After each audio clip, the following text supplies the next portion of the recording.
Good afternoon, everyone, and welcome to Exeter MBA's Leading Edge series. It's my pleasure to welcome you to this event this afternoon, which is focused on making your way as a Black entrepreneur. Now, my name is Brenda Emmanus. I'm a broadcaster and journalist, and I'm your host for this afternoon's session. I'm delighted to host this event for Exeter MBA as it's part of their Leading Edge series, and it's designed to bring you stimulating, engaging speakers at the forefront of positive change in business and society. Now, the Exeter MBA is being curated. Exeter MBA has curated this series to bring speakers that are sometimes provocative, sometimes challenging, and that offer the business school MBA students, alumni, academics, and professional services huge food for thought, their wealth of experience, and to stimulate conversations between yourselves about this industry, about what you're doing, about where you want to go, and to learn from what they've been through themselves. Now, this event brings together three panelists who have each achieved considerable success as Black entrepreneurs. We'll hear from each of them for about 10 minutes each. They'll be sharing their stories and giving you their thoughts and insights, and you'll have a chance to put your questions to them in the Q&A. Now, this event is part of a wider program of events that's happening at the business school during Black History Month. So do look out for other events happening during the month, throughout the whole of autumn and beyond. It's not just through October, thank goodness. Now, the business school is deeply committed to responsible leadership and to supporting leaders and entrepreneurs to develop businesses which have positive impact on the world. It's important for all of us that we hear from and learn from a variety of entrepreneurs as we think about how we go forward and how we grow sustainability and how we develop a responsible business. Now, I'm going to introduce you to each of our panelists, and before I do that, I'm going to have to give you some housekeeping. The first is, obviously, we'd like to hear from you and like to get your questions. So do use the Q&A tab on the right-hand side of the screen and pop in your questions at any point during the session. If there's something that you've heard that the speakers have said that stimulated a question, please put your questions in the sidebar, and then we'll come to them as soon as we can. And we'd love to also hear your thoughts. So if you've got any reflections on what's been said, it's not just questions, but I'm sure our speakers would also like to have some kind of feedback from you. We're going to be using a platform which is completely new to me. It's called Big Marker for this session. If you have any technical issues this afternoon, we have the wonderful, who's been my hero already, Alex from BitPod. Now, he may pop up to sort out any technical difficulties that we have. We've had some already, he's already resolved them. So hopefully it will be smooth sailing for the next hour or so. So do feel free to tweet. Our hashtag is #ThatLeadingEdge.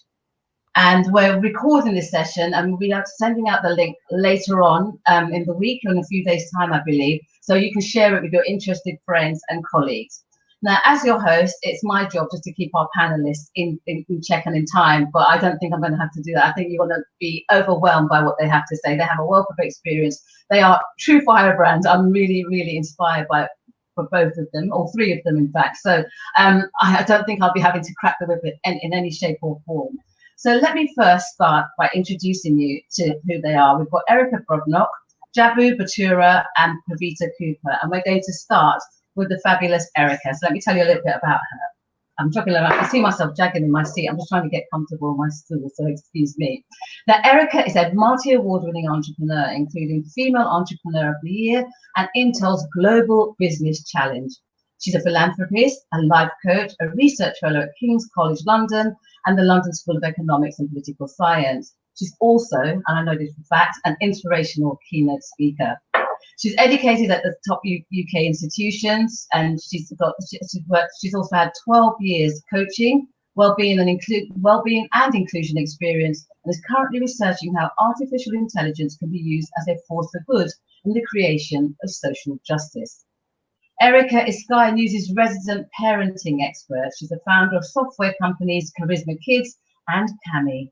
She's a non-executive director of the Good Play Guide and an advisor on several startups. She's got time for other stuff as well. Erica is also a co-founder at Extend Ventures CIC, where she's leading pioneering research that aims to democratize access to venture finance for historically untapped ethnic entrepreneurs. I'm sure she'll tell you more about it. So without further ado, I don't know where she finds time to sleep. Let me welcome Erica Brodnock. Hi, Erica. Hi, Brenda. Thanks so much for such a warm welcome. I clearly have a lot to live up to. It's an honour to share the stage today, and so grateful to be speaking to the Exeter MBAs and an alum. So I'm going to talk you through my journey as an entrepreneur and where it all began for me. So prior to setting up Charisma Kids back in 2012, I'd worked for local authorities running parenting programs and became quite disillusioned with the fact that we would take parents through a 12-week program and we would seemingly see their lives change over the course of that program, only to find that they would slip back into the same old patterns the minute that things stopped. So I wanted to do something that was able to create a little bit more of a systemic change than that. So as a mum of 5 myself, I noticed that my children were spending more and more time online. And every business starts with a problem to solve. And the problem that I found at the time was that the Office for National Statistics had reported that in 2011, 1 in 4 children were suffering from some form of stress, anxiety, or depression throughout their childhood. And as someone who had suffered quite badly with postnatal depression after the birth of my 5th child, I kind of thought, actually, I can see that this is going to be a growing problem rather than one that contracts. And actually, we need to find a way to help children to balance the amount of time that they're spending on and offline. Now, I'll speak a little bit more about what it is to be one of the first of your time to think of an idea, and why that can be a little bit like business suicide. But for now, I'll just sort of start to go through the journey. So we found that I wasn't the only person that had noticed that children were getting more and more anxious and depressed throughout childhood. And the fact is that every parent wants happy, well-behaved and well-rounded children. But the reality is often quite different to that. So had a problem, had a market. There were more than 2.4 million children between the ages of 3 to 8 years old in the UK, and all of them could benefit with learning skills such as empathy and understanding who they are, how they feel, and why they feel that way. And so Charisma Kids was born as a set of digital games that enabled children to build themselves an avatar, which is what they were very used to doing at the time. But in order to turn that avatar into a superhero in our digital world, they needed to behave like a superhero offline for their parents. So we really tried to gamify getting offline and going off on missions in the real world that made it possible for children to understand that, yes, it's fine to play online, but actually what you're doing in the real world is far more important. And so we developed this kind of little world called Moodville that had places like Fear Farm and the Worry Warehouse and Sad City. And the aim of the game was that you played your way from places like Fear Farm and Angry Alley to Love Lane and Gratitude Gardens, which was also in the centre of town, just trying to help children to understand that they could, that feelings were transient. And if you needed to go and visit a particular emotion, you could go and visit it. But the main thing was that you got back to your centre. And so we built this this game, but that didn't happen overnight. So I didn't win Female Entrepreneur of the Year, for example, until 2016. So that's a 4-year journey in and of itself. And by the time I left Charisma Kids full time, Charisma Kids had been preloaded to around 15 million devices. And to many of the people who had come across it by that point, they would have thought, oh, it's an overnight success. But actually, it wasn't an overnight success. It was 7 years of hard slog by that point. And I guess my aim for today is to just take you on that journey with me, how it started, where I went, and most importantly, some of the things that I learned along the way. So I was a single mum who worked in local authorities, who had no idea about the tech industry when I first embarked on the journey. And so for me, it was a case of I needed to find somebody who had done it before. So I signed up for a platform called Mentors Me, and I found myself a mentor, and he happened to be creating a company called Miyun at the time, which was a rucksack that turned into a jacket that he'd managed to get Nickelodeon on board for, and all sorts of amazing things. And so Rupert is still a friend today, and became a non-exec at Charisma Kids after the fact that I went to see him a few times, and he said, right, I think it's a really good idea, but you're going to need to do A, B, C and D. And by the time I would speak to him the following month, I would always have done whatever it was that he'd asked me to do, and a little bit more. And so I guess one of the things that comes with entrepreneurship is the need to be tenacious, and the need to be willing to kind of put in hard work and do what you say you're going to do. And so I off the back of meeting Rupert, he introduced me to Chris Taylor, who had founded Polly Pocket back in the day, and it was a toy that I'd played with myself. So Chris gave some advice and suggested that I go to the toy fair and see if I could drum up some support for the business. He was very frank with me and said that actually what I was doing was way too worthy for its time, and actually I would struggle to get people to stop playing with plastic tat and start playing with what I wanted them to do instead. And he was absolutely right, and that's why I said it's kind of suicidal to be before your time. But I met Dr. Amanda Gummer at Toy Fair, and she became a co-founder in the company. So together we started to look at how we were going to build this game. And I had no tech experience, but I found a hackathon that promised that if you went along over 48 hours, they would put you in touch with people that would have a range of skills and would help you to sort of take your business from zero to hero within a weekend. So I went along to this thing called Launch 48. We put up a web page, and we had about 50 people sign up by the end of a weekend, and we knew that there was enough in it to turn around and say actually it was worth doing sort of full time. So at that point I resigned from my position at the council, and decided that I was going to go at this full time, and built a small team of mainly business people and psychologists, but in hindsight should have included a developer. We outsourced the development at that point, and that was a journey and an experience in and of itself. But I went on to go on to something called the entrepreneurship program that was being run by the University of Bath at that point. It was about a week-long program, and it just sort of looked at how I could guide myself into becoming an entrepreneur and leaving the sort of 9 to 5 behind. Again, if I had to do it again, I would probably keep my job a lot longer than and have Charisma Kids as a side hustle rather than making it my main thing right from the outset, because of how much pressure that put on me to make it a sustainable business right from the beginning.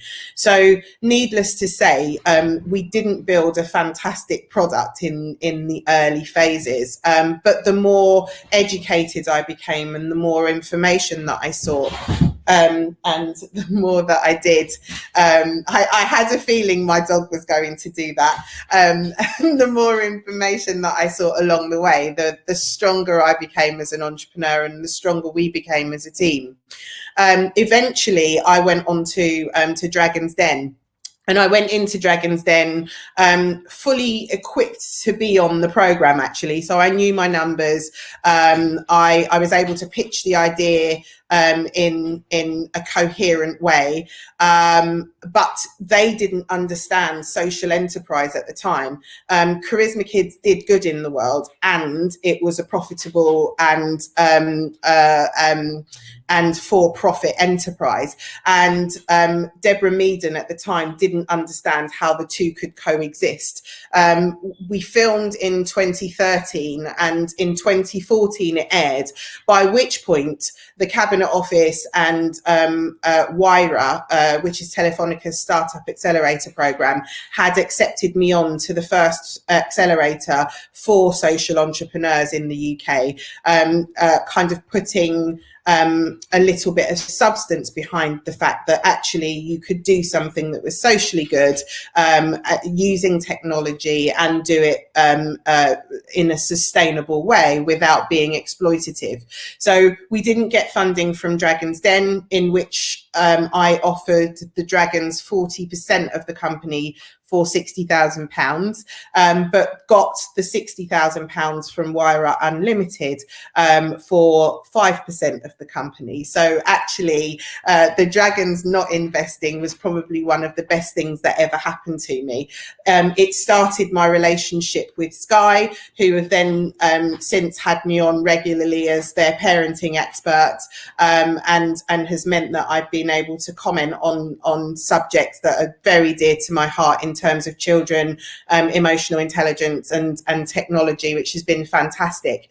So I guess we went through the WIRA program. We launched preloaded to around about 2 million devices, was able to successfully do another deal with Telefonica that preloaded us to around another 3 million, and then with a company called Nextway, who happened to be the operating system behind Acer tablets.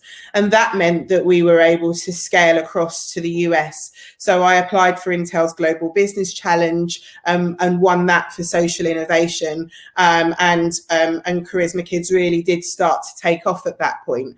But it was a very long and difficult journey. And I guess, especially as a Black entrepreneur, the two main things that I learned were that investors didn't really invest in people like me. And so the investors that I found had to be people that were really forward thinking and that wanted to see things change at more than just a superficial level. And so that was an interesting journey. And in the end, I couldn't raise a Series A round. So I was able to raise a round of funding that had been backed up by SEIS and EIS, but not any further than that. And that led me on to the Extend Ventures Kick, which is the research that I'm doing now to see whether we can change the landscape for others that look like me. But the other sort of bugbear was developers, but that led to me learning to code myself. But essentially, because I'm sure I'm coming up to my 10 minutes now, I think that if people are going to be thinking about embarking on the journey as an entrepreneur, you need to understand your why. What's compelling you to do this? Why is it the thing that you need to do right now? And how can you kind of use your why to thicken your skin so that you're able to understand and pass through all of the no's that you're going to hear along the journey? And that kind of links into finding your purpose. Mindset is absolutely everything. I got to a place where I started to collect no's, just because in terms of the laws of probability, for as many no's as you can collect, there has to be a yes somewhere along the line. And so using little tricks like that to get you through each day is essential. And then really it's the final thing that I will say is that there's no failure, only feedback. And so if you start to look at life like that, and understand that when people are rejecting you, it doesn't mean that you're a failure. You need to take that feedback and use that feedback to fuel your future success. And then I think that, you know, you end up getting there in the end. So thank you, Brenda. Thank you very much, Erica. I had mentioned at the beginning of the session that we had 3 speakers, that including Erica, Pavita, and Jabu. We do have a technical issue with Jabu, so we'll continue to try and bring him online. So I'm going to go to Pavita in a second, but so I'm going to take this opportunity immediately just to ask you a couple of questions, and we've had some that have coming earlier. And one of them was about the good idea. They say we all have a book in us. Everybody's got this idea for a book. I'm assuming that deep down in all of us, we have a good idea which we think would make a good business. How do you test whether you do have a good idea, and is it worth testing it out on somebody else? How did you know? Was it a head or heart decision? So initially, it was a heart decision. I instinctively knew. I had children at home myself. I knew that that children weren't as happy as they could and should be, and I also knew that actually, again, instinctively, the amount of time that children were spending on technology, even back then, was never going to be sustainable or good for them. And there were much fewer regulations at the time than there are nowadays. So initially it was instinctive, but through my journey, someone advised me to read a book by Rob Fitzpatrick. It's called The Mum Test, and that was one of the most useful things I ever read, because going and asking your mother if you look ugly in something is never going to lead to a truthful response. You're her baby. She's never going to tell you that you're an ugly baby, if you see what I mean. And so actually going and finding customers and validating the idea, working with them to shape the idea as well, because actually oftentimes people say go and ask customers whether your idea is a good idea, and if they say it isn't, stop doing that. I disagree with that slightly. I say ask those customers what they do want, because while you have them there, you might as well use them to shape the idea and to ensure that you build something that solves a direct problem for people. And if you find enough people to solve a problem for, you have a business. Now, one thing that I've noticed, we've only had 10 minutes of your journey wrapped up in that time, and it's been an incredible one. But one thing that seems to be at the foundation of that is resilience. Is that something that was built over time, or is that something that's inherent in your character? Do you think it's an essential tool for the business, for the entrepreneur? So that's interesting, actually, because at the turn of this year, I did start to write a book, and it was about the 10-year journey that I've been on, both as an entrepreneur and as a mother and as a human being. And actually, I wasn't incredibly resilient very early on, and I was always thinking that I was just on the brink of falling apart, but started to realize that every time I thought I was going to fall apart, I didn't, and something came from some point deep down inside that meant that I was able to carry on and fight to see another day. So I started to be a bit more intentional about that, and that's where I was saying that, you know, developing that thick skin and being able to say that actually there is no failure, only feedback, and I take that feedback. One of the most important things someone said to me was that feedback is the breakfast of champions, and so now I'm a little bit like, you know, some feedback is a greasy fry up, and there's only one place that could end up, and other pieces of feedback are really enabling and that kind of fruit breakfast that everyone should be having. And so take the good stuff, use it to kind of enhance who you are, but then equally the stuff that's supposed to be debilitating, pick out the gold that you can from that, and then throw the rest away. So I wasn't naturally resilient. I learned to become resilient, and then that has strengthened my resolve as an entrepreneur. Thank you very much. Now, I saw Javo pop up on screen, and I assume we're still trying to sort it out. So I will go to Pavita now. So allow me to do an introduction. I'm sure we'll be coming back to you later on, Erica. Thank you for this moment. Now, Pavita Cooper, I've known for about 20 odd plus years because she was one of my early role models and absolutely what we used to call a powerhouse chica for many, many years. Pavita is the founder of More Different. She works with boards and executive teams to build culture and inclusion across their organizations. She's recognized as a leading culture and diversity expert and has over 30 years experience as an executive talent leader across a range of multi-sector global blue chip organizations, including Shell, Barclays, and Lloyds Bank Group. Pavita has also acted as an advisor to CEOs, executive teams, and business leaders across sectors that include financial services, energy, consumer, professional services, luxury goods, and privately owned businesses. Having led in-house board-level appointments and promotion processes, she understands that organizations need commitment at all levels to create inclusive workplaces.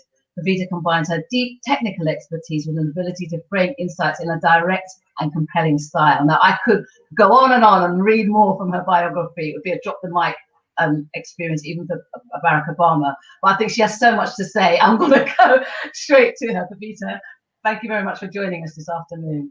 It's a pleasure, Brendan. So lovely to see you. And Erica, I've heard you speak so many times, but it's just so powerful, I think, for the people on this call to be able to hear you talk about your journey, because I think the world needs more role models, and I think real models is another way of putting them. And I think you exemplify what a real model looks like.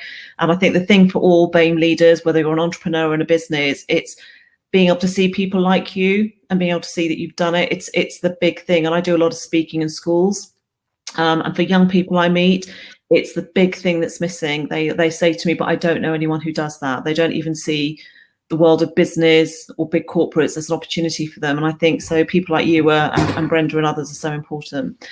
So I just want to say a very short amount about my background, actually, because I'd really like to focus on some of the parallels that I see playing out in organizations and the challenges for entrepreneurs who come from a BAME background.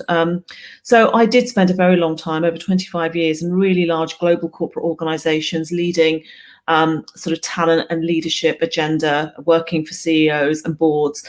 And something really interesting happened. Having done it for about 25, 26 years, I sort of looked around me and thought, I am so exhausted by trying to convince people that they need to do the obvious things that need to happen. And I feel like a very lone voice, and I feel like everyone's getting bored of me saying the same things. That coincided with me becoming a mother much, much later in life. And I'd already had one child who I didn't really see very much of, and I was expecting my second child.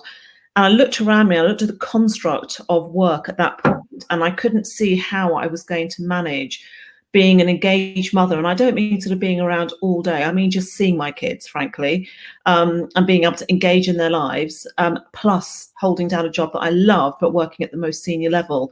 And I really couldn't sort of, I wrestled with how I was going to make that work. And I realized that if I was going to really create change for the people coming behind me, and if I wanted to create a life that allowed me to do all the things I was passionate about and loved, I had to leave. And it was probably the hardest decision I've ever made, because my identity was so wrapped up in the big companies I work with. And it was such a part of me. And becoming a mother so much later, I was suddenly faced with the idea that I had to walk away from all of that with no idea what I wanted to do. And unlike Erica, I didn't have a passion about building something big. I just knew that I had a skill set and I had a great network, and I wanted to go and work with other people and build capability in their organizations. So I left with no real idea about what I was going to do, but just a trust in my own ability and the huge network that I had built over many, many years. And that's exactly what I did.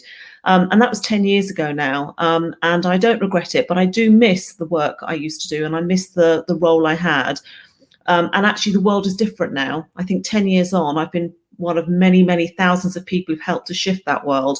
And I can see that there are environments and opportunities now where it is possible to be at the most senior level and balance that in some way. And COVID has taught us that that's far more possible also. This has been one of the blessings, actually, one of the positives, the idea that we can work in a more agile way. Because for me, that was something I was tied to my desk for 14, 15 hours a day.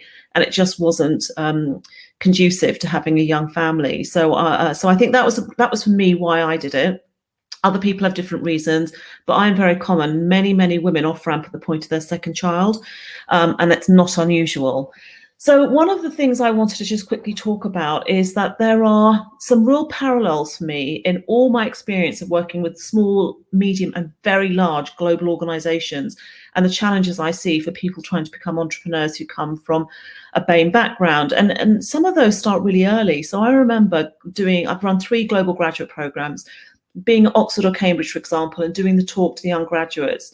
And young graduates who were either Black or Asian or Chinese coming up to me saying, I'd never work at company X. And I'd say, well, why not? And they'd say, there's nobody there looks like me. You're the first person I've met who's not white.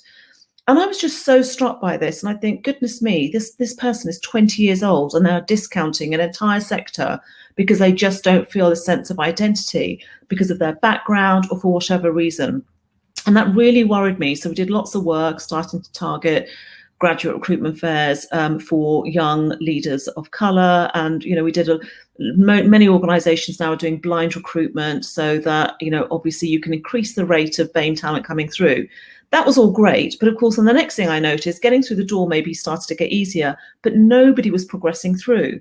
And it's not dissimilar when you look at entrepreneurs. They might get that first door open, they might get that first intro, they might get one meeting, but breaking through beyond that is very, very difficult. And certainly making it to the very, very top. You have people like Piers, who, I think is a real role model and all his work through Dragon's Den and all the institutions he supports. But he's an isolated case. So you don't see many people like him representing difference in the community. And then I started to see other parallels. So, for example, if you think about in big companies, one of the ways in which you progress is through sponsorship and advocacy. So who's speaking on your behalf? Who's pushing you forward? And I would say this is something that's critically missing in the process of progression of entrepreneurs, of BAME entrepreneurs in this country. And that's because although there's been a number of great initiatives the government has put together, and Mentors Me is one of them, and there are many others, and there's lots of local authority initiatives. It's great, but they are initiatives. What there isn't is a concerted effort to sort of think about how do we reach out and look at all that talent. And it's not just BAME; it applies to women. They have much less access to angel funding than white men, for example. The other area that was really obvious to me also is that in organisations, when I look at the issue of race, and I think Black Lives Matter over the summer has shown us this, there is a hierarchy in society around the issue of race. It's a very difficult thing to talk about, but it's very true. So, for example, when I go into a new organisation, I always look at the experience of a Black woman, because I know that when you start there, it's usually the lowest level of engagement, and you work up from Black women, because everybody else is going to have better engagement than the Black woman. And I think that's terribly sad. So, a young Asian man, or in fact, typically an Asian woman's engagement will be better than the Black woman or the Black man or the Asian man. And these things are not dissimilar. I mean, this is a wider structural issue of inequality that exists in society. We can see it in healthcare, we can see it in social outcomes, we can see it in big companies. And again, we see it in the world for entrepreneurs. And a couple of other things that I see is that organisations are working really hard to cut out bias in their processes, or so are banks, so they're trying to remove the face-to-face decision-making of a local bank manager or a local loans advisor, so that if you're a young Black person sitting in front of them, they're not having to sort of check their unconscious bias.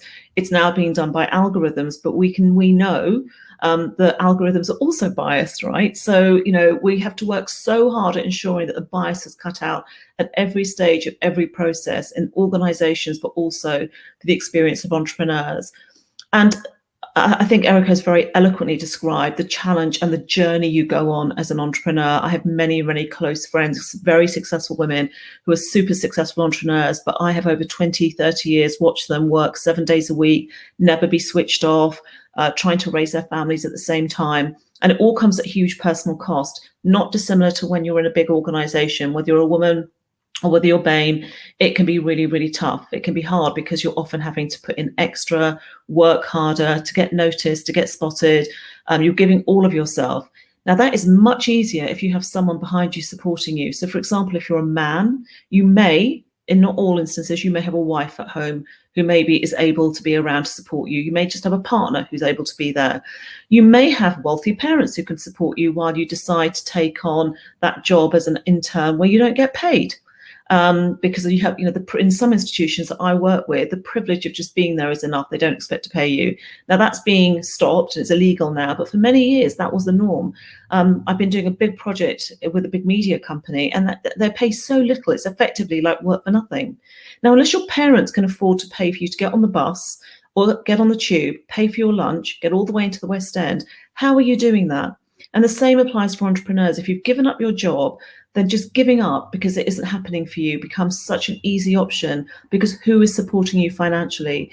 So these issues are very mirrored. There's a lot of symmetry in how I see this play out, whether you're in a big institution or you're an entrepreneur.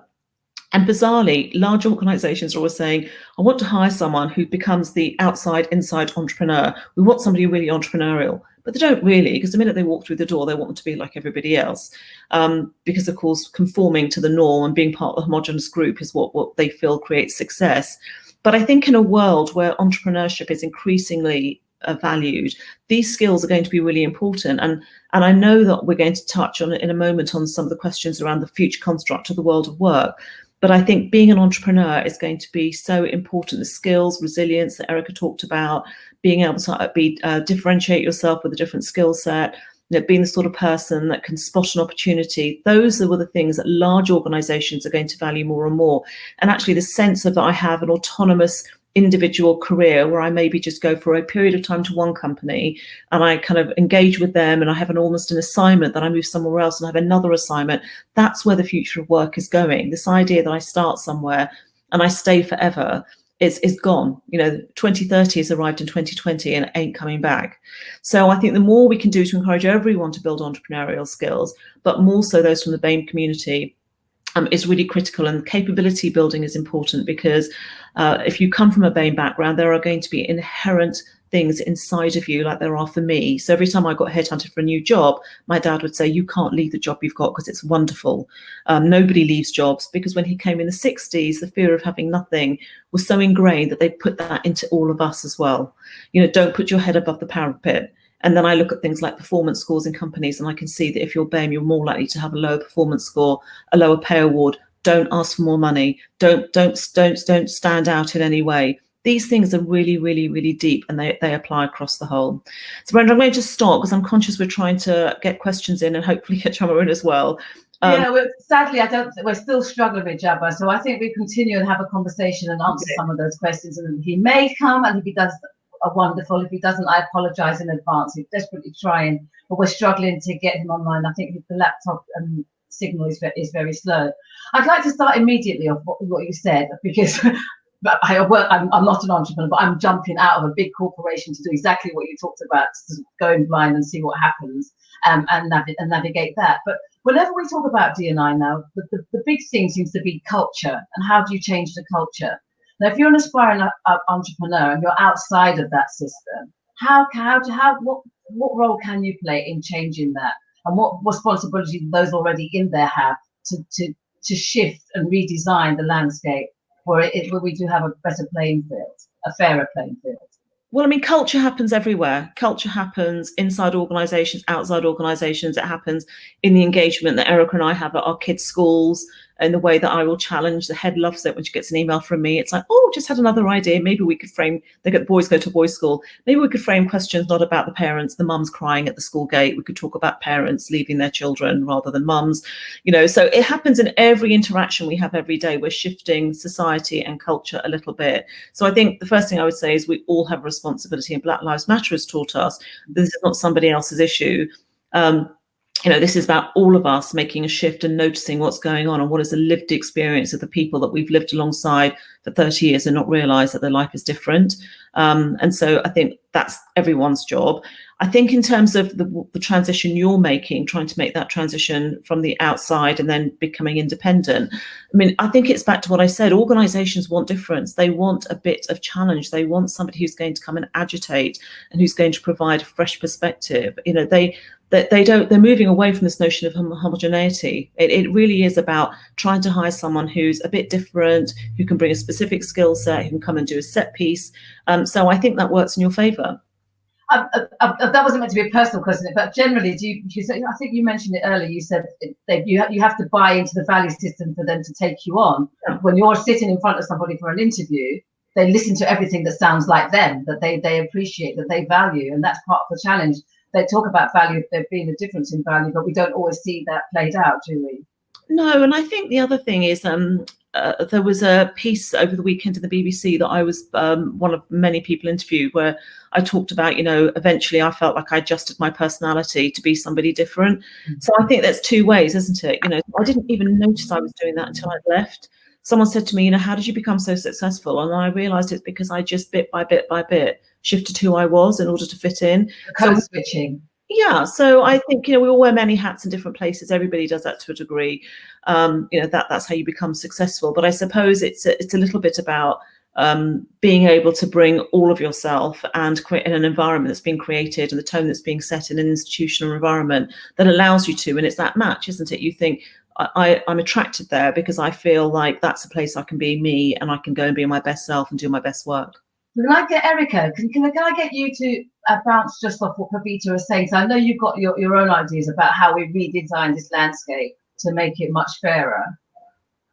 Yeah, so I've been actually researching this as part of a PhD because of the fact that actually entrepreneurs that look like me in particular, Pavita said so eloquently that if you start with the black woman, you really are going to be at the very bottom of the barrel, which is unfortunate but true. And so entrepreneurs that look like me are the least likely to receive funding of all entrepreneurs. And so starting to do this research and to start to understand how, from an evidence-based perspective, we can start to make some changes, I think is the way forward in terms of shifting both culture within organisations, because actually if we have different people starting organisations, the culture will be inherently different than the ones that we've seen up until this point. And if actually we do hire diversity so that diversity can be diverse, rather than just continuing to hire people that are one step away. So if you tend to find that, what I found in the research is that if people hire diversity, what they will either do is hire a white woman or they will hire an ethnic minority male. And when they do that, what tends to happen is that those people will have either been to the same university that as the majority of the people in the company, or they will have something else in common in that way. And then what happens is that bit by bit, as Pavita again eloquently said, they shift that person to the status quo and engage them in the way that things are always done. And that level of homogeneity actually breeds failure. It provides diminished returns. And so actually there's research now that shows that doing that is harmful, not just to society and the groups that continually are left behind, but to the companies themselves.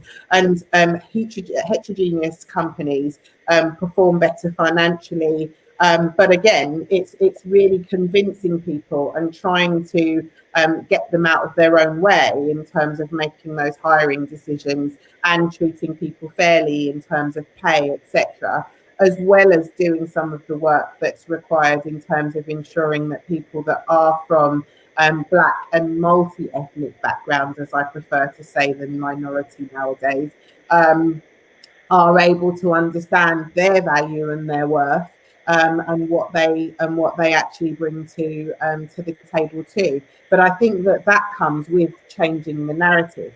The narrative is that people are disadvantaged or under something or another, whether that be underrepresented or under what have you, or minority. And I think that for as long as we keep proliferating those messages and giving them to our children and indeed to ourselves when we repeat them, we will continue to feel like the underdog and as though we have to conform to the status quo, when actually we bring a hell of a lot to the table and to the discussion. And if we can celebrate that and for ourselves, we can start to enable others to do the same. We've had a number of questions about the challenges of being an entrepreneur, one of them being access to funding and poor credit lines, which impact on negotiating and navigating and getting working capital. The other one is about the assumptions around competency and credibility. They don't believe that you can do the job, you haven't been a business person before. So how would you both advise that you get around those immediate hurdles? So do you want to go first, Pravita? I'll just say a couple of things. I mean, I think, Erica, you're much better placed, but I mean, I think in my personal experience, I've worked for 2 very large banks. I think there's a couple of issues. One is this issue about financial literacy and access to funding is tied up beyond just the issue of race. I think it's a social mobility issue. So if you're stuck in a financial hardship trap and you've got poor credit rating and you're not seen as someone who's financially literate or fluent, then I think there's all sorts of biases that kick in when you're trying to engage with a large institution or large organisation. The good thing I would say is, as someone who's worked on the inside of large banks, is there is a lot of work going on to try and address that in the systems, in the people, in the understanding, in the outreach programs. I think it's much harder in smaller banks and challenger banks. They just don't have the capacity, but they're getting there. So I think, you know, there is a wider systemic change happening. When it comes to competence and confidence, that's a really brilliant example, Brenda, of where that plays out in large companies as well. So if you are, you know, Black or Asian or different or a woman, you get the same problem. You're up for promotion, and what happens? I've sat at those board meetings where the conversation about the man is, oh, he's great, he's ready, let's do it. The conversation about the Black woman or the Black man or the Asian woman or the Asian man is, oh, well, you know, we haven't really seen them demonstrate that. They've never really done it before. They've never operated at that level. The ability to be able to project your commitment and understanding and your the track record they've already demonstrated and push that into the future is much harder. And that's why in big companies, they don't move forward. And I think the same thing happens when you're sitting in front of, you know, a bank or an investor. And this comes back to having a really sound fact base. You know, around your achievements, your ability, about having a really sound plan, being a strong communicator. And that's where you need a strong mentor, strong sponsorship and strong advocacy of people to act on your behalf and support you also. I want to talk about mentors in a minute, but the other thing that came up a lot is it's the personal obstacle. We've got a hissing on the line. I don't know if you're all hearing that or if it's just me. It's all of a sudden. That's gone, hasn't it? So it's the fear of starting and launching your company, because especially if you want to do something that's in the mainstream and that hasn't been done before, or in a traditionally non-Black business, and people are scared to start. They don't think they can do it. They haven't seen anyone, like you said, like them doing it. What would be your advice there? And that's about, I assume, a mindset thing more than a practical culture or business thing. So there is a propensity for you to not see someone like you there before and think, actually, I need to shy away from this. I do think that has to be the wrong attitude to have. I think that just to go back slightly and touch on something from the last question, I think that lots of the narrative around the fact that we can't and that we need to be shepherded, chained, forced, etc., comes from slavery. There was a massive propaganda piece around the fact that actually justification of slavery was from or was given as, you know, if we were savages and if we weren't controlled, we were going to be dangerous, etc. And I think that pervasive language, minorities, etc., has travelled through the ages and still rests with us now. Again, in the Windrush era, because of the fact that people were frightened that Black Brits were coming to the country. There was another propaganda piece around the fact that we were all lazy and wouldn't work and would just come here and claim benefits, etc. Again, none of it true, none of it substantiated with any evidence, but just the stories that were put out. And I think that people have believed those things over the years, and they've been passed down through generations. And the saddest part is that many of us believe it about ourselves, if that makes sense. And so I think that what we actually need to do is really start to unpick some of the language and the information that we've been given, so that we can start to, one, empower our children in the next generation, and indeed the generation that's currently here, to say absolutely you can, and there's nothing wrong with you. You aren't lazy, you aren't deficient in any way, shape or form, and actually deserve your place at the table. Because again, as Pavita was saying before, our parents have told us, don't raise your head above the parapet, it's dangerous to do that.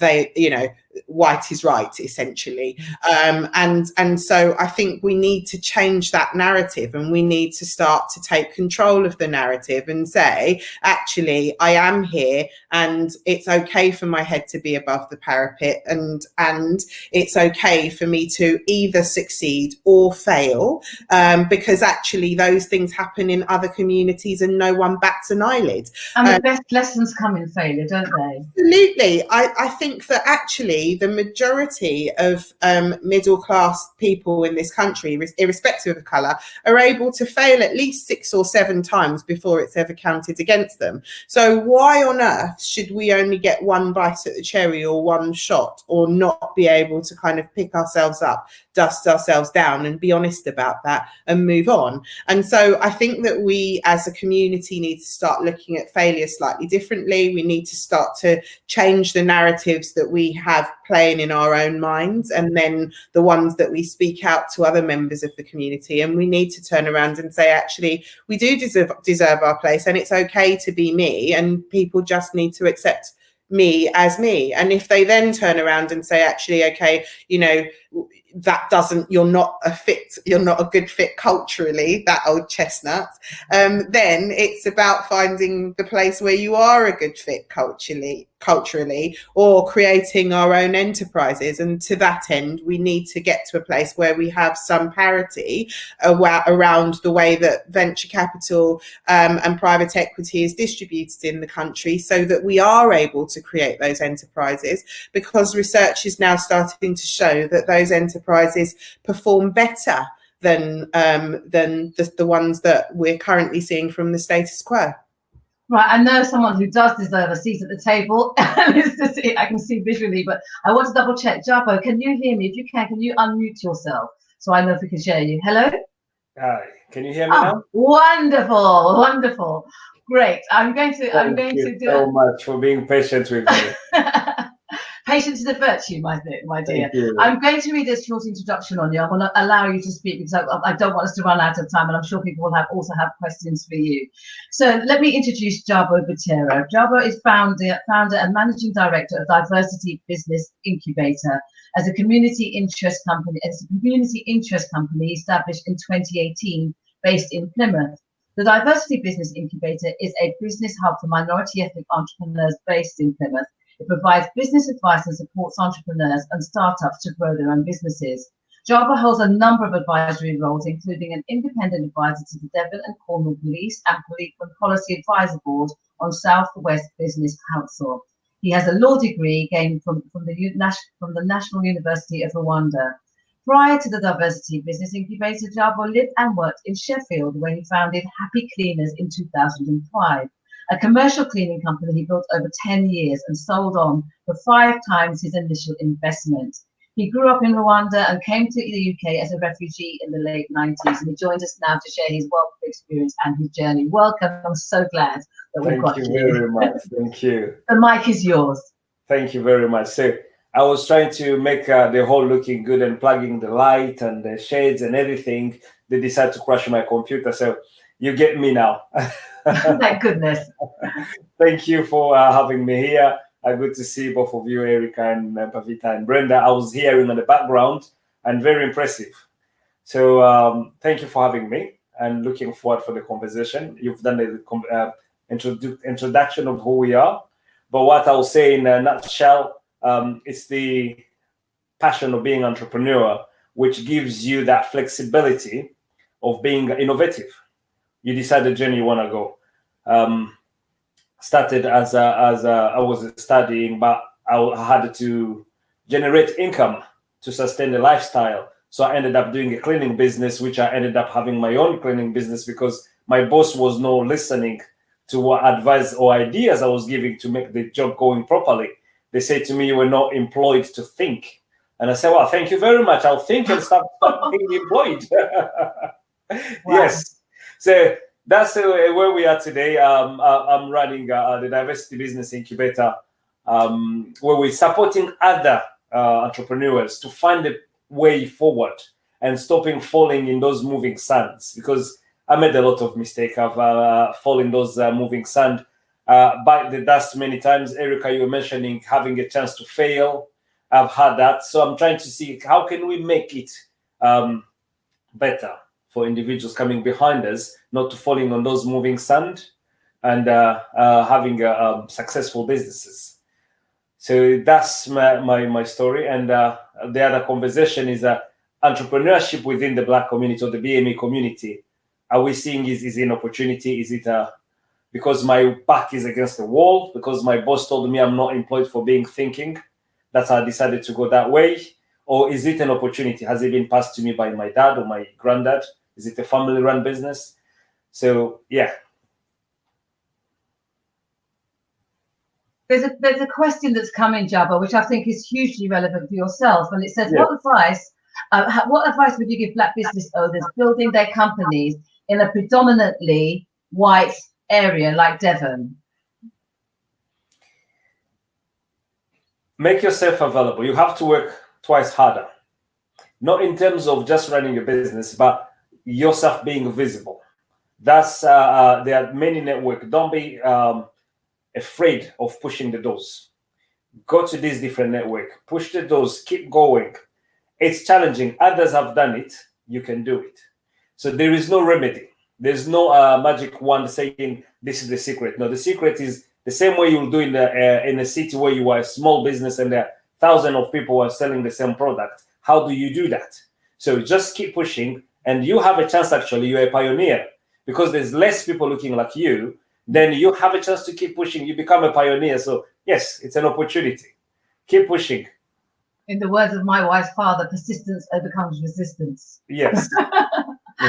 Now, we said we were going to talk about it, and I don't know if we have, about mentors and the importance of mentors, and whether your mentor should be somebody vastly different to yourself, whether we should consider having a Black successful mentor who understands your journey and the dynamics which you've had to use to navigate. I just wanted the opinion from any of you on this subject. Jabba, maybe you should go first because you haven't spoken. Thank you. I didn't want to be the one speaking first, so ladies first, but let me go first because they spoke earlier. Your mic's up. Yeah, thank you. They say birds of same feathers flock together. It's natural. It's normal. If I see someone looking like me, who dressed like me, who's like me, have something similarity, I'll be attracted to go to them and speak to them and learn from them. So having role models from our community, it's very important. And that's why I say for everyone who here, well done for what you're doing, because you're coming forth to be that beam, that light, so people look up to. Yes, having a mentor for your own community, will be the amazing one to have.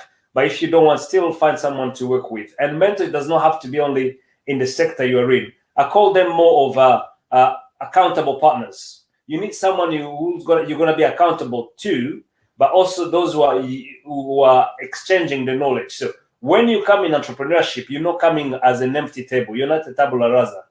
You have a knowledge, and by sharing your knowledge with someone else, they're benefiting from it. So you have an adding value on this platform. For the students who are listening, or for those who want to start their own businesses, it's no longer that trajectory of teacher-student. No, it's a co-creation. And if that I've been there longer, but I'm still going to learn something from you. So when you come on the table, you have a value you're bringing. and you have to find a person who really value what you're bringing up. Otherwise, if you're saying because they've just been successful and they're going to mentor me, if they're not valuing your input and they're not seeing they're benefiting from it, I don't think they'll be able to give you advice which are going to be helping you to move forward. They're just going to be telling you this is how it's done. You have to go that way. No. Are there questions that you should ask yourself when considering who to mentor? Because obviously you're approaching people. If they're successful, they're very busy. Yes. Are there things that you should be asking before you approach them, and what questions should you be asking to find the right mentor? And also, there's a difference between a mentor and a sponsor, isn't there? That's right. Pavita wants to answer this one. Yeah, I mean, this is something I'm really passionate about. It comes up in all the talks that I give. There is a massive difference between a mentor and a sponsor. So a mentor is someone who I might go and have a coffee with, chat to, get advice from, chew the fat, sort of explore ideas that I'm having. The sponsor is a much more leaning in activist role. It's someone who has my back, who speaks for me, who has agency, who can make a difference. So for example, in an entrepreneur speak, that might be someone who, if you're going to meet an investor, might come with you and actually use their credibility and give you their credibility, extend it to you to support you and back you. They might go and meet a potential customer with you. They're actually lending their own strength of personality, agency, experience, credibility to you. They're very different. And a mentor is a much more informal relationship. And I see people confuse the two things all the time. It would be wonderful if we had just this wonderful pool of huge BAME talent of people that were available on call to be sponsors and mentors, but it doesn't exist today, or they're not actively available for us to connect with. So my view is, don't worry about that. Find the best person connected to you. And if someone, like everyone else on this call, is very busy and gets approached by many, many people, you have to think, firstly, are you being realistic? Is the ask you're asking of that person something within the gift to give you? Are you at the right stage in your career for that person to support you? So, for example, for me, I limit the amount of people I mentor in one go, and I have to drop someone off in order to add someone on, because I just can't do everyone. And I'm really clear. So I only mentor people of colour and women. I don't have capacity to do any more, but I will only take one on when I drop one off. So, when you see someone amazing, you think they're amazing, I want to ask them, just think, if they're not appropriate, could they link you with someone else who could help you? Because the most appealing person is probably going to be asked by 500 other people that day. Erica, you looked like you had something to add to that. Your mic's. I was just in the background completely agreeing with everything that Pavita is saying. I don't think that I would add anything apart from really looking at the interests of the mentor that you want to approach. Because actually, if you ask somebody like me to get involved with a business that is founded by a Black woman that then supports parents or children, you're far more likely, sorry about my dog, He agrees. Yeah, exactly. You're far more likely to get a yes than you would if you went to somebody that had no interest in parenting and children, etc. So really try to align what it is that you're asking of your mentor to something that they're already doing, so that it becomes a little bit like second nature to them, is what I would say. There was an early question that asks whether it's possible to start your professional life directly as an entrepreneur, or would you advise that you work for somebody first and gain that experience? Shall I go first? Yes, of course. Thank you. It's the value of your entrepreneurship, the value of what you are doing. Different from a job where you have a description. An entrepreneur, you are wearing many hats, and including them is the value of what you are putting forward. So honesty, courage, hardworking, all those things, you're not going to learn them from just someone who's been successful. You can learn from someone close to you. So learning from someone else or going and get a job from someone else, all you're going to get there is some of the technical knowledge. But what makes an entrepreneur and a successful person is not those technical only. It's the whole individual values. So those, you learn them as you go and you acquire them as you go. You have to be able to learn all the time. So if you say, I'm going to get a job first, acquire those skills, and then going to start my own businesses and stop learning, then you're losing the certain criteria. It's an everyday journey. We learn from each other every day. Even when no matter how successful you are learning. So you can get a job maybe to have covering your income, to have the survival budget covered. For that reason, yes. But for learning skills, that's going to continue. It's a continued journey. An entrepreneur is someone who learns all the time. So I'll say, if it's for covering your survival budget, then you acquire a job. Yes, but your entrepreneurial momentum, you learn and you'll continue learning the journey all the time. We talked slightly earlier about the impact of the George Floyd and the Black Lives Matter and how that's kind of changed the dynamic and the zeitgeist slightly. Do you think naturally that businesses, banks, etc., are more open to Black businesses? Do you think this is a movement or a moment that should be exploited? I think it's beyond a moment. I mean, I think all the work I'm doing right now is much more about a much more enduring strategy to really sit up and pay attention and notice a wider audience of customers, colleagues, wider stakeholders, and to recognise that not enough has been done to really include everybody. And I think the thing I was most struck by, just from a personal level, when the Black Lives Matter moment happened, particularly in the UK, as it amplified and sort of spread across the world, some organisations did a terrible virtue signalling attempt on their social media platforms. So some organisations literally did the blackout square without even understanding what it meant. But in an attempt to sort of, the Me Too thing, I'm going to come on board and sort of be seen to do the right thing, having not done enough. And they were the ones that were really called out. So an example I would give is that there was a very high-end online fashion retailer who, I have to say, I'm a customer of. I love them. And they were called out immediately by their customers online saying, how many Black suppliers or designers do you represent and support? How many new entry-level grassroots suppliers do you have? And actually, I thought it was a really good question, because although big companies now are really interrogating their own supply chain and saying, unless you can show diversity on your board, or unless you can show us even your own pipeline, you've got diversity, we won't work with you. We have to ask ourselves, how are we supporting local BAME businesses, local startups? How are we ensuring that we're not just going to the obvious places in terms of serving local communities? And so I think we all have a responsibility to really sort of check and think about, where are we spending our money, who are we engaging with, who are we giving power to with our own purse?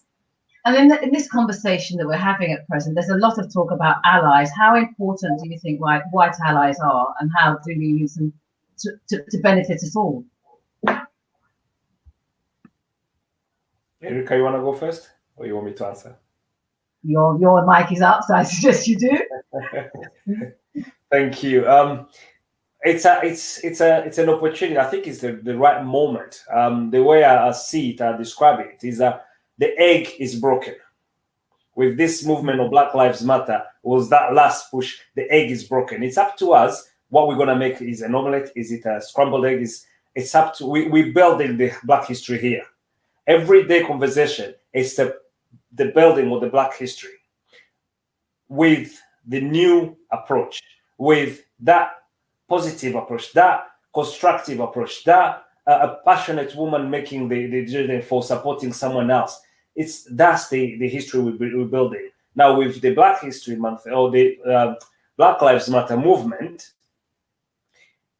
it's an opportunity for turning the creativity and the innovation, especially in the business element. Because this is when, as you're saying, alliance and sourcing and having people on your board, as the example Pavita just gave, you cannot just put a sign there. You have to know what you mean by that. You have to demonstrate it. And now, if I am an individual from the BME community and I'm seeing an opportunity, I say, hey, now they're going to need someone to supply in there. I need to push my product out now. So this BLM, the egg is broken. It's up to us what we're going to make with it. It's been suggested by Pavita that you write your little book of wisdoms. I would second that. Erica, what's your take on white allies in business? I think that white allies are super important, but I'm going to be a little bit controversial here, and say that a lot of I speak about this specifically from entrepreneurship, and this perspective. I think that white allies need to be careful that they are actually being allies and not standing in the way, because what I've seen a hell of a lot of recently is that very well-meaning white people are turning around and saying, okay, right, what I'm going to do is start a charity that offers mentoring to Black entrepreneurs, for instance.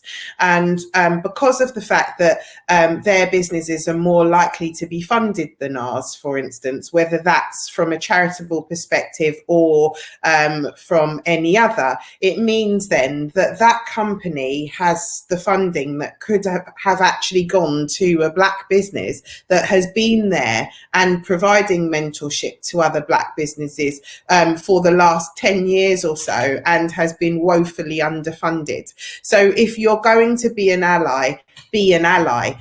Go in and work with that business to get it funded, rather than setting up your own in order to come in on a white horse and save us in the typical kind of charitable way, when actually what do we actually need? Do we need more mentors? I'm not sure we do. We need sponsors, but no one really sets up businesses sorting sponsors. They do mentoring, which is kind of have a coffee and give me some information and then I'll go away and do something. But we need advocates and we need sponsors. So actually, if you're going to be a white ally, be a sponsor for somebody, speak about them when they're not in the room, push them contracts if you can, but don't set up businesses that take more money away from the community because you solve the problem then that somebody in the community could be solving. And certainly don't kind of represent people at government and represent people here, there and everywhere, because actually those people need the opportunity to represent themselves. We can speak, we can advocate for ourselves, we can string a sentence together. We don't need anybody to do those things for us. And actually, allyship is recognizing that and enabling, rather than actually being a conduit for any support to run through you, if that makes sense. And so while I'm not saying to people who want to be allies, don't do that, don't help, don't support. Absolutely, we want allies, but just make sure that you're not adding to the problem with a well-meaning gesture, and that you are, in fact, doing something substantial. And that goes back to what Pavita was saying before around, you can place a Black square up on Instagram and that does absolutely nothing for the Black community, but go and give a job to a designer or actually start sourcing materials from a company that's Black owned, and you will make a difference then. And I just want tangible action. I know we're going to lose Pavita soon, so I'd like you to have a final word. What would be your advice to any young Black entrepreneurs that currently listen to this? We know we've got a load of diamonds in the rough waiting for that opportunity to be polished. What advice would you be giving to them now in this climate that we see ourselves? So I think if there was ever a moment for innovation and horizon scanning and looking for opportunities, it's now. The world is shifting as we know it, probably more change than I've seen in my entire working lifetime. So I think this notion that it's really hard, and that's what entrepreneurs do really well, turning that on its head and looking for the opportunity. I saw an amazing thing today, some young graduates setting up basically a portal for them to be able to share experiences so that they could match work experience opportunities with young graduates who are graduating with no jobs to go to, being paid about £11 an hour. So it's enough for them to get some experience so that when more jobs emerge, they've been using the time to do something. And I thought, how smart, but how creative. At a grassroots level, students have fixed the problems for themselves rather than waiting for some big company to step in exactly the way that Erica talked about. So I think the first thing is continue looking, believe in yourself. all the things that we would say to a young leader who says, I want to be CEO one day, the 15-year-old boy that says to me, I want to go and be CEO of Tesco, I say the same things I say to them, which is believe in yourself, keep educating yourself, be financially literate. If you're a young woman, stay autonomous, never have to rely on anybody else. Choose your life partner very, very wisely, someone that's going to support you and be your best supporter. And make sure that you are developing an idea and initiative that is foolproof, that nobody else is doing, and you're able to really stand by it and support it. You're not doing it because you're saying this is a black business, I'm trying to be different, but the idea or the service you created is outstanding and no one else can execute it in the way that you can do. Once you've got that, no one can come near you. You're on a winner. How important is education, for example? We're talking about the students here on an MBA course. Is this valid? How valid is it over experience? I'm a big believer in the University of Life. I'm not talking education in that sort of formal way, but I do think there are some basics that we all need. So the ability to communicate clearly. When people write to me and they can't spell, or it's poorly constructed for whatever reason and they haven't really thought about it, I think it is a reflection on the individual. So if you can't do that, get somebody to help you. You can go and find somebody, a niece, a nephew, a cousin, an aunt, an uncle. Get someone around you who can do that. I think being financial literacy is really important, and you don't have to go to university to get that. So when I say educate yourself, I mean, I think, ensuring that you are on a lifelong learning journey. I think the most successful people I know are never done developing. They don't sort of say, well, I'm 60, I'm done developing now. They say, oh, I'm about to go and do a PhD now because I want to learn something new. And that's what I noticed. The pattern I noticed in the most successful people is they have a relentless curiosity, ambition, vision, and they're constantly learning. Thank you very much, Pavita. I really appreciate that. Now, questions that's come in, and probably Erica, you may want to answer this because it's about the emotional scars that are constantly coming up against obstacles. And there was a direct question that said, how do you effectively work with she's working with a colleague who wants to create change, but has constantly been scarred, has a wealth of experience about racism, and she can't get her colleague to get over that to move forward. What would be how do you get past those blocks, those experiences, and those scars? So I guess answering from the perspective of the person who is the one that has the colleague, I would say to her or him that they need to crack on and get on with their thing and run their business, because of the fact that actually you want to be your brother's keeper to an extent, but actually if she's not able to get over it, the colleague, then she may be stuck, if that makes sense. So she has to seek the help, because what it sounds as though is that I'm asking for a friend, if that makes sense. The friend needs to be seeking the help, but then once she's ready, she should go and get some coaching. I have a session every single week with a coach who is also a therapist, so I work through things as they come up. I think that it's the only reason that I've survived 8 years as an entrepreneur, with all of the stresses that come from running a business. And I think that there is no shame in taking care of your mental health and well-being, and not just addressing the scars that have been happening through this journey, but also all of the ones that we picked up in childhood and coming through sort of teen years, etc. It's important to recognize those because they are part of your DNA. Absolutely, they're part of your DNA, and actually many of the things that we see happening in our lives today stem from seeds that were sown when we were young children, before neurological pruning took place. So from a psychological perspective, you'll often find that you keep meeting the same person over and over again, until you actually learn the lesson and deal with what it is that needs to be dealt with, and so that you can move on and have a new experience. So I think that the colleague needs to do that and get some help and support with letting go, because keeping, I think it was Nelson Mandela that once said that holding on to anger is like drinking poison and expecting the other person to die. It's a waste of time. So in the same way that we would at Charisma Kids, we would try and teach her to leave Angry Alley and get back to Love Lane and to Gratitude Garden, so that she can move on and do something constructive with the experience. And so that's what I would say for the colleague. But then for the one that's actually asking the question, it's a case of, you can take a horse to water, you cannot force it to drink. So if she's not ready to let go, then you may need to let go and do what you're doing so that it doesn't hold you back.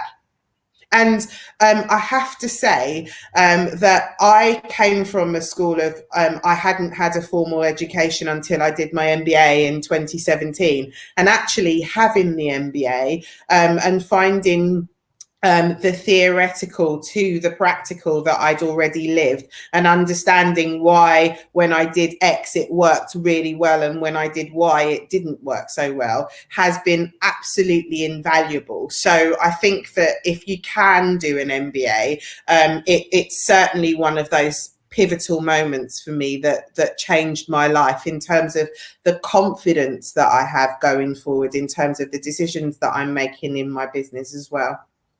I assume it's also extremely good for networking and meeting the right people, and for experiences like this where you get to hear the journeys and lived experiences of people who have done it. Absolutely, absolutely. So I would never choose a different path now. And I am one of those people that is now doing a PhD. So I am a lifelong learner. So choose my education. Yeah, I think that the two are valid. The University of Life, I think people shouldn't be precluded from opportunities because they haven't been through a formal education. But if you are in the position where you can afford to have a formal education, then I think it's absolutely a great thing to do. Yeah, but being in business is a road less travelled, and it does obviously come with the obstacles. One thing I seem to have noticed about many business people that I seem to know is that they don't like authority. They don't like being told what to do. They like to be able to have their own ideas and move when they want to. Are there certain qualities that you think you really need to be a good entrepreneur, or to kind of take that journey? Yes, it's not like you don't like to the authority. It's that you're choosing the path yourself. You're deciding the way you're going.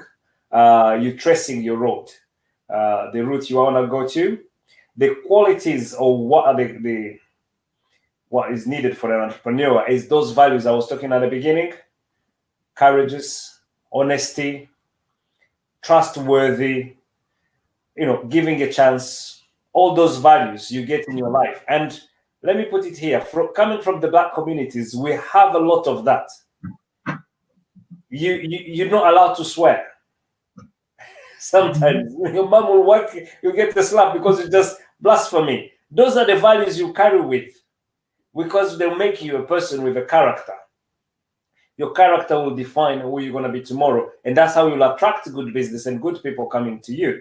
And you learn as well to the life school as you go, because you come back, you look, your parents did not have a chance to maybe have a scholar education, but today you are here, you having this academic education your parents did not have, and they pushed you to go that way. So that life school, it's an everyday. There's something where you did ask about, and Erica touched on it, the question about letting go of certain situation. You hear people say you don't lose money in business, and someone says, how come you cannot lose money? You don't lose money, you gain experience. Because once you lose that £20 in that deal, or that £20,000 in that deal, if you don't let go and you keep holding on that I lost £20,000, you're losing that knowledge you've gained. So when you are getting an opportunity to have £100,000, you won't be able to manage it because you're still thinking about the 20,000 you've lost. So letting go of the life experience you're getting and focusing on what you've got, what you have, what have you learned, what is it you're learning every day will make you the great entrepreneur. I went to an event last week. There was a group of young Black kids. They were all aspiring business people, and they got together collectively and opened up a pop-up shop in Carnaby Street. And they were trying to build this community as of supporting each other. Do you think that's the way forward? Do you think we should remind ourselves about the whole community spirit and the benefits of being part of a community? Yes, I'm sorry, Jabo, if you wanted to answer first, but I'm all over this one. My question. I think that is the only way forward. I think that as a group, we have been way too disparate for way too long, and there is strength in numbers. And I think that actually, if we can come together and each one teaches one and each one supports one, then we will be in a far stronger position. I think the tendency has always been to look outwards at who's coming to save us. And actually, if we start to look inwards and at each other, we might find that we have had the tools, the cultural and the social capital right here all along. And if we start to use it within ourselves, we'll be absolutely fine. A fantastic woman, Lydia, and a friend of mine, Mary, did something called the Black Pound Report, and found that Black people in the UK spend 1.3 trillion pounds each year. And so if we start spending 1.3 trillion pounds with each other and enabling each of our businesses, I think that we will build unicorns. And so actually we do have the capacity, and we do have the capability. We just need the commonality to turn around and push forward together. Thank you. Now, I'm mindful of the time, and I've realised how dark it's got around me because I haven't turned the light on, and we are gradually running out of time. I'm going to ask you both to give your final thoughts, and also if you could recommend a book or a quote that has inspired you and kept you going. Yes, thank you. Yes, give you a chance to put the light on, Brenda. Let me start with the quote. The quote always and has been inspiring me, and we are in this Black History Month, is from Maya Angelou. Wonderful female. I'm always inspired by female champions, and my wife, she's the one who inspired me most of the time as well. She said, "Don't turn your light down. Let them put the shades on." Okay? If what you're just mentioning, these young people came together and start something together and doing something to attract and start being the light or the models for the others, we shouldn't be feeling bad about it. We shouldn't be really doubting it. Let's get on with it. Let's do it. Let's do something, even if it's just us, if it's just Black people. So what? Let it happen. If someone complains, let's put the shade on. You just have to keep tongue down. Keep moving forward. The future's so bright, I've got to wear shades. Thank That's you, right. Erica, final word.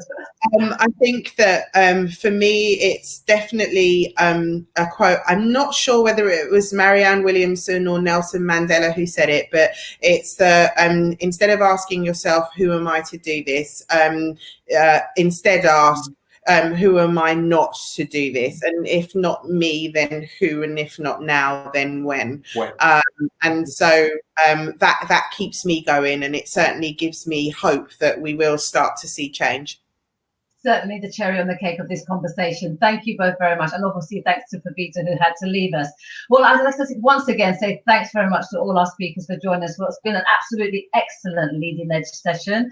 A reminder that the next Leading Edge event is on the 18th of November at 4:30 p.m, where we'll be joined by Henry Timms, who's now CEO of the Lincoln Center in New York, one of the largest performing arts venues in the world. I personally can't wait to see that one. He'll be sharing how he's been leading a huge arts organization during COVID, along with his work on Giving Tuesday, an international philanthropy movement, and sharing his business insights from his book, New Power, which has been on the Financial Times Business Book of the Year shortlist in 2018. He will also share how he developed his career from starting life here in Exeter.